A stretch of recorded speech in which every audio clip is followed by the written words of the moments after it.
Today is Tuesday, June 14th, 2022, and it has been some time since we last did an update on the war in Ukraine. So here is the Sunday, June 12th update. We can see that the Russians are really working on their offensive south of Izium. According to this update, the Russians were carrying out attacks at Bohorodishne and Dolina. They have not captured those towns, but they are in the they're in the process of trying to do so. We can also see that the Russians are trying to advance north of Popasna in an attempt to continue to try and encircle the remaining Ukrainian troops that are in Sievierodonetsk and Lysychansk. And they have also, as you can see here, advancing towards and around Toshkivka. As for the Battle of Sievierodonetsk, which is currently the most significant battle in this theater, the Russians now control around 70% of the city, which is a significant gain for the Russians. The Ukrainians have not been able to hold on to much of the city, and the Russians have been able to take a significant amount of it. We were commenting about that last time, how the Russian troops had managed to take much of the residential areas of Sievierodonetsk, except for the rail yard, which, as it currently appears, suggests that it is still under Russian, or rather Ukrainian, control.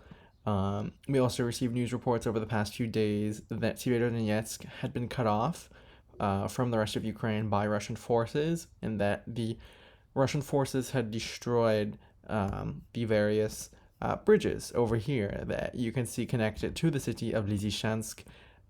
This is the Stary Donetsk River, if I'm remembering correctly, but nonetheless, that does pose some challenges for the logistical operations of the Ukrainian troops.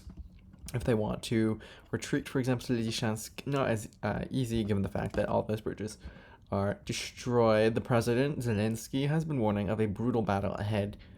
So there is definitely a sense of foreboding about the future of this battle and what it means for Ukraine as the Russians attempt to capture the rest of Luhansk Oblast. In other news, but nonetheless similar news, the European Commission is considering whether or not it wants to recommend that the European Council extend EU candidate status to Ukraine. EU candidate status would essentially say that Ukraine is an official candidate to be considered as a member of the European Union, and that would begin the process of being considered and then incorporated into the European Union and so forth.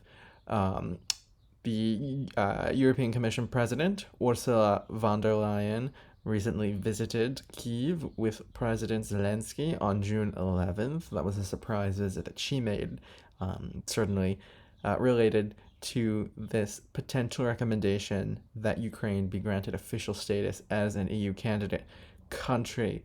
And so it is at the moment expected that the European Commission will make that recommendation. However, as it notes here, that final decision rests with the European Council about what to do with that.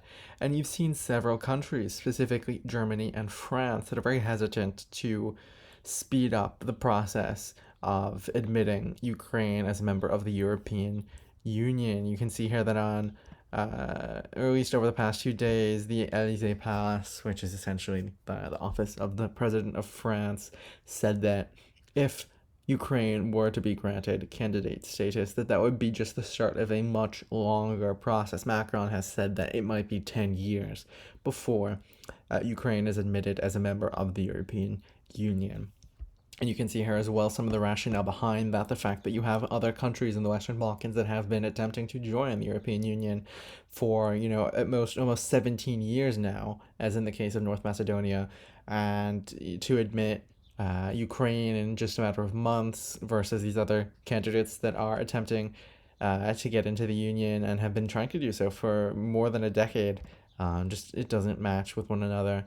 There's also some concern about what this will mean for the applications of Moldova and Georgia, which apply to be considered as candidates status in the European Union after the Russian invasion of Ukraine. Moldova appearing to have a more favorable view from the European Commission. Georgia, not so much, due to some political instability that the country's experienced in the past few years, as well as what the Politico article here notes as Democratic backsliding. Nonetheless, in the face of these obstacles, in the face of Macron saying that he thinks that there should be a more thorough process, you have the Prime Minister of Slovakia urging Germany to accept Ukraine as an EU candidate.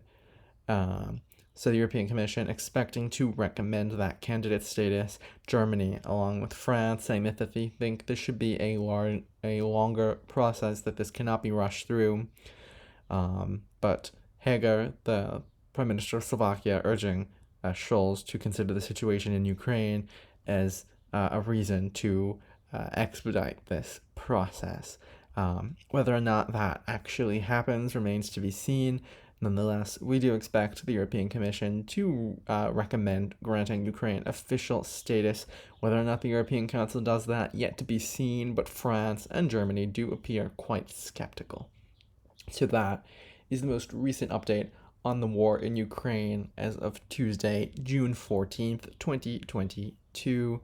It appears likely that Ukraine will be recommended by the European Commission to receive official candidate status in the European Union, but the final decision resting with the European Council. And that is not as likely to happen with the Council as with the Commission.